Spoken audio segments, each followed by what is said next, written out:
it's that time of the year again. People probably wondering, am I sitting in a laundromat at the moment? Have I hung out any of, I know recently, some people said I've been hanging out a lot of washing on the show, but that's not happening today. This is the taupe, and people have been watching adamantly for the last couple of years how the Sunflower Fund has gone into another zone altogether. Well, it's a few days away from the big day. How do you feel? Oh, it's really exciting. So our big day hits us on Friday, the 15th of September, which is Sunflower Day. Yes, not a laundromat, but our tubes of hope, or our taupe. And as you can see, lots of lovely ways to wear it. I love your pocket sheep. I noticed I didn't realize that the taupe could be so versatile. So you can do a range of things. I've got this little thing in my pocket here. I've got the one around my neck. Alana's chosen the color, and then you've got one around your neck. Are you wearing any other taupes by any chance? Just one more. Oh, that's interesting. Yes. I wasn't sure if you wanted to tell people that was a taupe. It's a taupe. I've seen people wear them as skirts. I'm not that brave. Serious? Oh, absolutely. Our and runners, the stitching can hold all of that. It has. It's been great. So when we talk about it being versatile, we really mean it. Our runners at our Sunflower Day fun run over the weekend, we had them as headbands, as wristbands for your sweat. So our sporting community loves them. Our bikers love them. And if you're in Cape Town, there's something called a swirl coast. A Not the swirl swirl coast. coast. It's that. It's the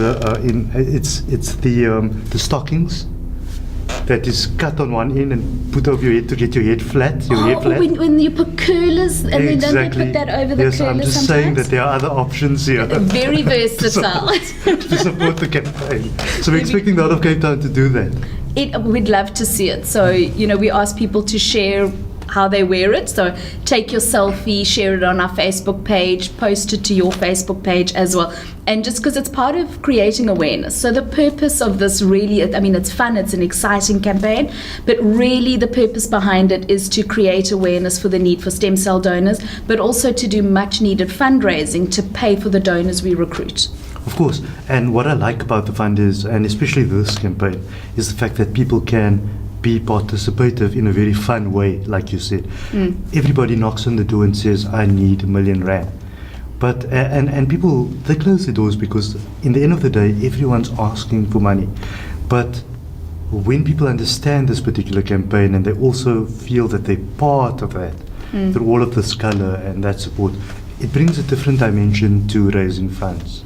Absolutely. And, not just in our corporate space where we really have seen our corporates take on board the campaign. Their staff are already wearing taupes. They get to wear them on Friday.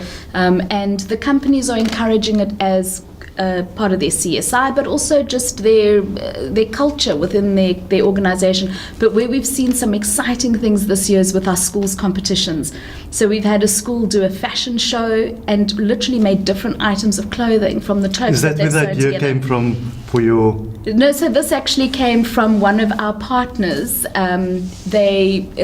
Gâteau, and they wore them like this last year. And I thought, that's a cool idea under a jacket. We keep the jacket on. It looks like a cool, piece of clothing then. But our schools are doing amazing things. So if you visit the Sunflower Fund Facebook page, you'll see what some of the schools have done with their taupes. And it's really fantastic. So you're right, it's about being involved. And our theme for this year is that it's the ordinary people who are doing extraordinary things to give hope to the lives of others. And that's been great. It's to see the participation. I just want to go one step back. In the past, we sat with a misunderstanding and in the public space. So people spoke about bone marrow transplants. I don't want to go a lot into this, but while we are here, let's just set that straight again. The bone marrow transplant is not a transplant. No one's going to cut your back open and decide they're going to take your spine out and your bone marrow and all of that, and you won't be able to walk after that because you donated your spine to someone else. I don't think that's even possible. But all of that I've heard over the last couple of years. You just want to quickly go into that and say how simple the process is to actually become a donor. Sure. So absolutely, I think the words bone marrow is what frightens people off. And very often I get the question, will you drill into my hip bone? Like that seems to be the thinking. So it's very different, which is why we call it a stem cell donor and you have a stem cell transplant.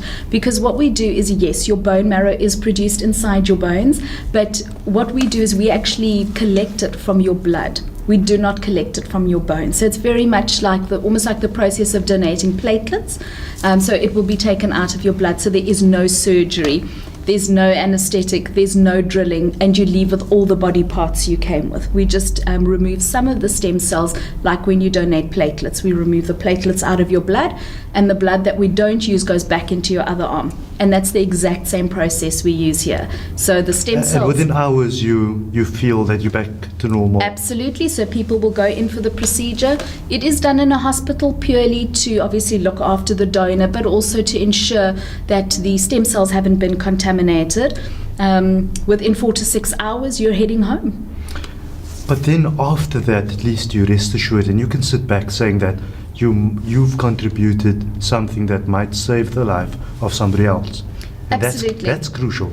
That is critical, and I think, of many treatments out there for blood disorders and for cancers, you can do medication, there's some great surgeries you could do, and, in these instances, these patients who require a stem cell transplant, there's no doctor in the world who can do anything for you if one human hasn't offered something of themselves to you. So it is impossible. They cannot survive without your gift, and that's why we call it, giving hope. You're giving the hope of life to another human who wouldn't have it. Correct, yes. I think that we all want to be heroes in some way. We all want to stand below that building that's on fire one day, saving somebody jumping out of the window. Because you then become that hero to yourself, that I've saved a life. But that's the exact same story of becoming a donor.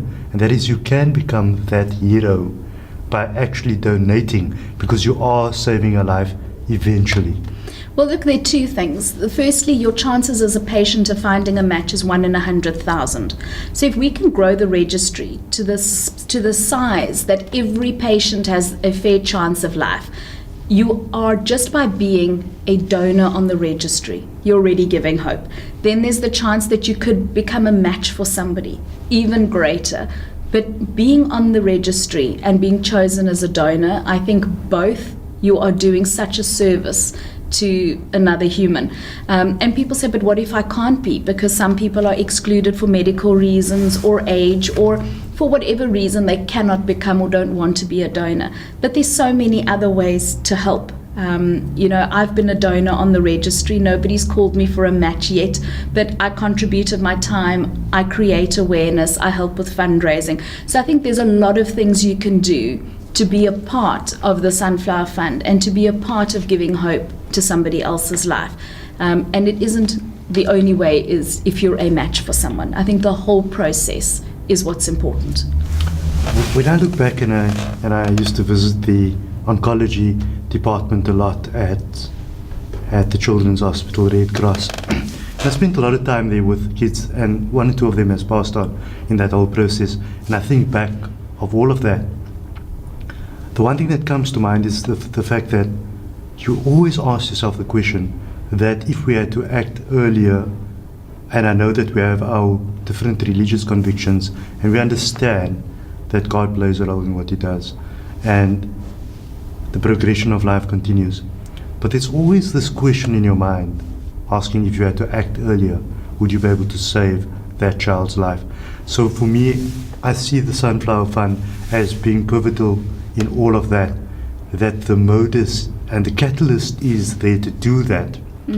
And you guys as the fund are running all the operations around facilitating that process. But it's really now in the public's hands to respond to that process and that call so that they fulfill their bit in saving somebody's life. And effectively, that's where the fund really plays a role. I think it's about sitting back and seeing this one child whose life has changed and actually now plays in the park because of you. And I think, both for me are the motivating factors. I think when I see somebody like a Ray Funnell, who with his son Jay Ray is a leukemia survivor, he summited Mount Elbrus in Russia just a couple of weeks ago. That's as amazing. a leukemia survivor, and he did Kilimanjaro last year. So I look at the kind of life he lives and I go, you know, we played a part in that process, and now he plays a part. He creates a lot of awareness. You know, I definitely look at the kids who get to go to school, who wouldn't have been going to school, you know, had somebody not stepped up and assisted and become a donor or created the awareness. And I think for me at the moment, it's also really a frightening space to be in, because we see the patients who haven't found a match. Correct. And that it doesn't go down that well because it's a race against time. And It's a race against time. It's time the patient definitely doesn't have. And I think as much as we create a platform for people to be able to play their part, you also do ask, you know, are you doing enough? What more could we do? How else can we help? What other role could we play? So yes, we start support groups, or we facilitate support groups for patients and their families in the communities, and we create more awareness, and we try and increase the number of donors, and still they're patients who haven't found a match. You know, we have a 14-year-old who's been looking for months now, but we've also got a 16-year-old who's been looking for about 6 or 7 years. And we've just got to keep pushing forward, and we've got to keep calling on the public to say, you know, you could be this person's match. You could be their genetic twin out there who is the only key to saving their life. And I don't think that as South Africans, we don't want to do that. I think the only people who haven't stepped forward is because they don't know that they can. And that's why we rely on our staff, our marketing, our PR, our partners, ambassadors like yourself, who go out there and spread the word and spread the importance of just becoming an aware individual. when you go into the space of a survivor that's gone through the process and has got that assistance that they need, when you look at that child's face, how do you feel about that? I think it's a little bit of bittersweet, because it's an incredible feeling to know that you've played even the smallest part of somebody else's ability to have a life. But you then replay their faces all night long. Yeah, Yes. you know, I have a very clear picture of a little boy who's 4, and he had a stem cell transplant last year, and I was there minutes after the transplant had taken place, and his mum has a little picture with his birthday. Okay, hold on, I need a sec.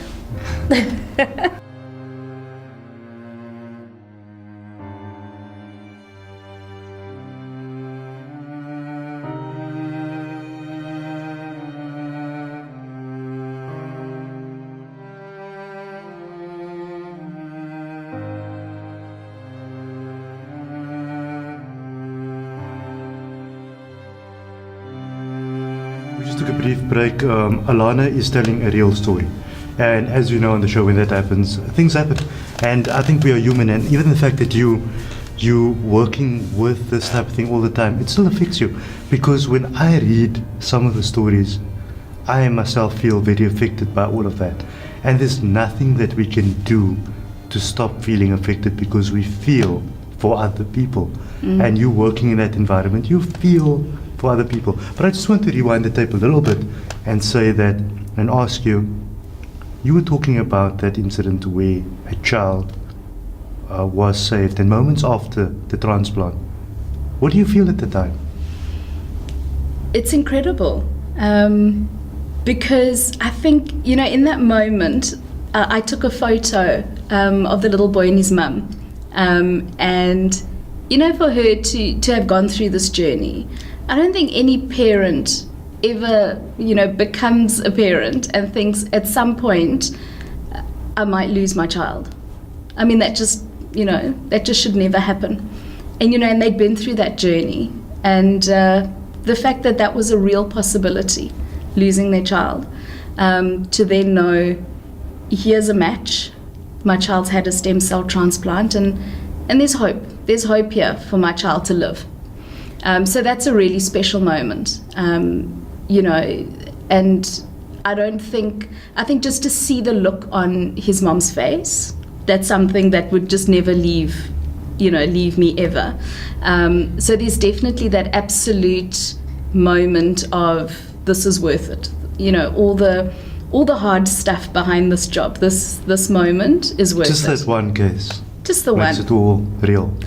Look, for me, I must be honest, the one is never enough. And I know so many people say, if you can just save one life or make a difference to one person, you've done your piece. And I think if you look at the Sunflower Fund, if you look at the strength of our brand and the impact of what we do, can we say that one life's enough? No, I think we have a responsibility to do more. And I think we do that incredibly well. And I think it definitely is a driving force. So when we look at this little 4-year-old and his mum, it's why we do it.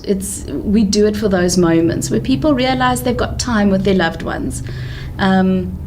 Just recently in this last week, we have a little girl who's the same age as my daughter, actually, and there is no match for her. And So we have a dichotomous situation, and that is that you can do all you want to save that side, and on the other side things don't go that well. How do we take to the fact when doctors sit down with parents and they say there's nothing that we can do? It's the moment that no parent wants to go through. no, and it's no parent, but it's no person. No person wants to know that there's nothing you can do for them.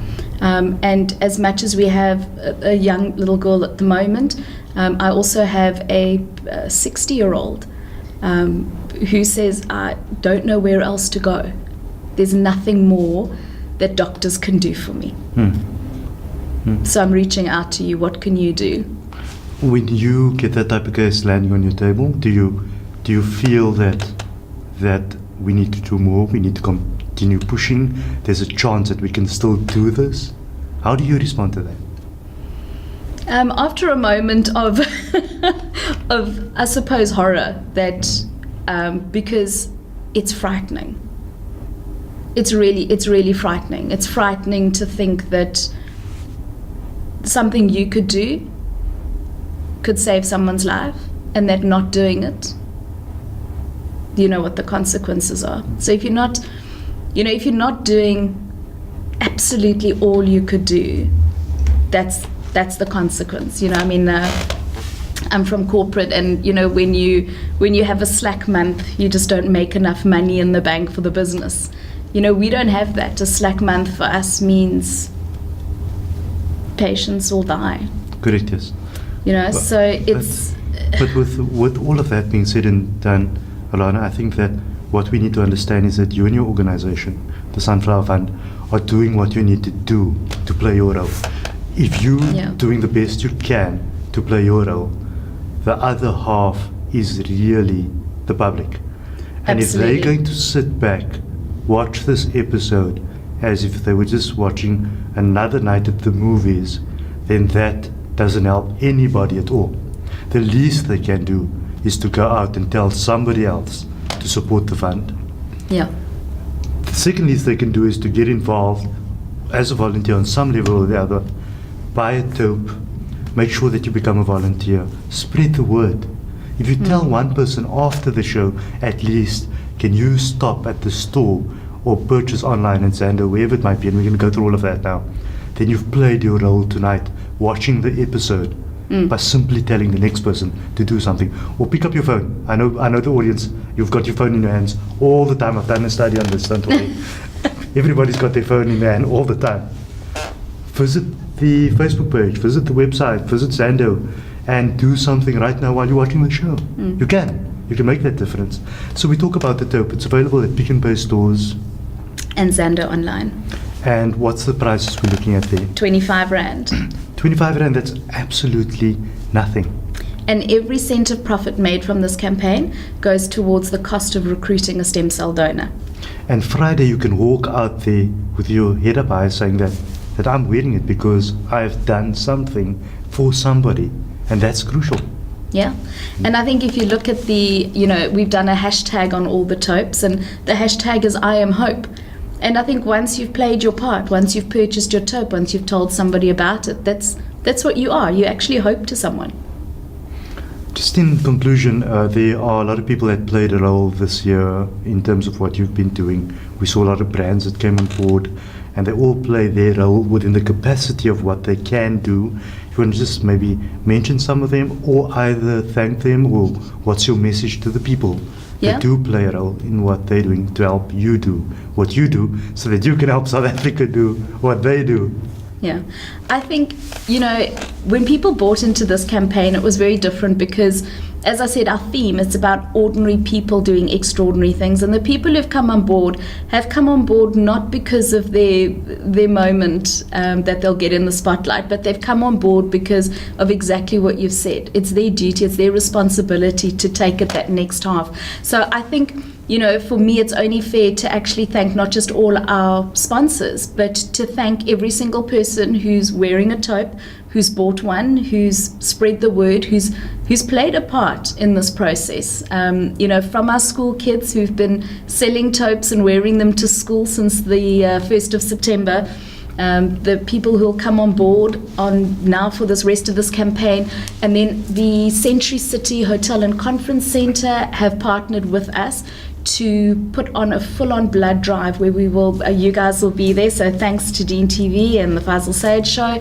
and we would be recruiting stem cell donors, we're creating awareness, people will come and wear their taupes, and very importantly, it's also an opportunity to donate blood, because other than a stem cell donor, our patients use a lot of blood. So Western Province Blood will be there on Friday, and I think every single person who's played a part, I think no matter how big or small your part has been, it is a huge difference to someone in need. So for me, it's just to really thank South Africa, and I think I'm really proud, not just to be a part of the Sunflower Fund, but I'm proud to be a South African who's come together, part of this campaign, outside of this campaign, just to do their bit in giving hope to someone. Lana, thank you for joining me. I hope that this all goes well on Friday, which I think it will. And thank you for doing what you do for South Africans, because without you and your team, lots of people will be without hope. And that's critical. And thank you for your support. It's been really fantastic, and sharing the word. Thank you. Thank you. Ranu James, so you've got all the details. We're also going to have a bit of those details up on screen now. I know that we're playing out with a video that's critical for you. The important thing is that when you go there and they insert the needle in your arm to get a bit of that blood to check what's happening there, I always call these people that collect the blood, they're a bit of professional vampires, but that's what they do. But when they do that and you feel that little prick, I want you to understand something. That when you look at a patient in hospital that has cancer, and recently we lost a friend a couple of weeks ago to cancer, and it was a long journey for him, but you realize that you're dealing with somebody that gets pricked every 5 minutes, and they're sitting on all these machines and all of that, and if you can go through one of it only to save a life, then please do so. All the details also on my website. Thank you for joining us. Bye.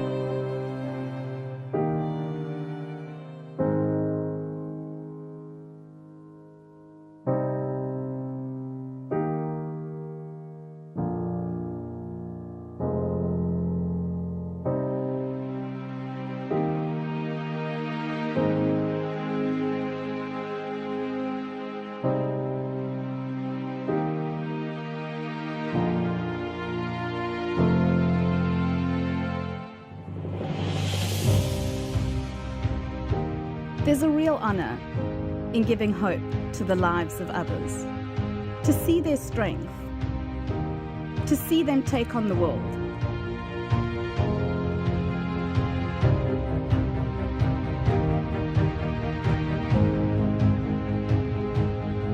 We each have a totally unique mix of DNA, and finding a match for a stem cell transplant is extremely tough.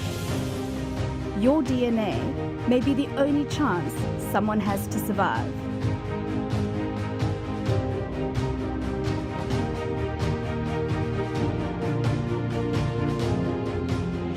The bigger our database of donors, the higher our chances of finding that life-saving match.